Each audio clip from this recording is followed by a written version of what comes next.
မင်္ဂလာပါမျိုးတို့ကြီးဒီနေ့မနက်မှာတော့ကျွန်တော်ပေးထားတဲ့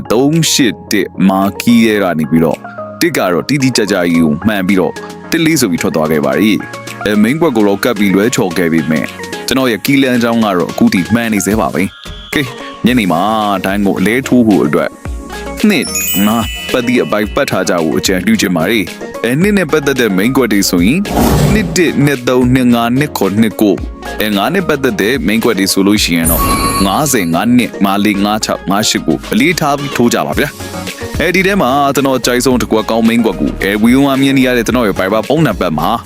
လာပြီးတော့ဟိုင်းထားပြီပါViber မှာဟိုင်းထားပြီကောဒါတည်းမကသေးပါဘူးကျွန်တော်ရဲ့ကျွန်တော်စီမှာဒူလီလာရောက်ကန်ဆန်းတဲ့သူတိုင်းအတွက်တကယ်ပူတန်ဖို့ရှိတဲ့တသိန်းတန်လေးလုံးအခွေကိုအခမဲ့ပေးသွားမှာဖြစ်လို့ဒါကမျိုးတွေအတွက်အထူးခွင့်ရပဲဖြစ်ပါလေ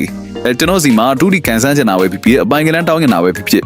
ဘိုင်မှာအခုပဲထိုက်ထားလိုက်တာပါပြုတ်ညနေမှာလည်းပဲအားလုံးငွေတို့ကြီးကြီးပိုက်နိုင်ကြပါစေဗျ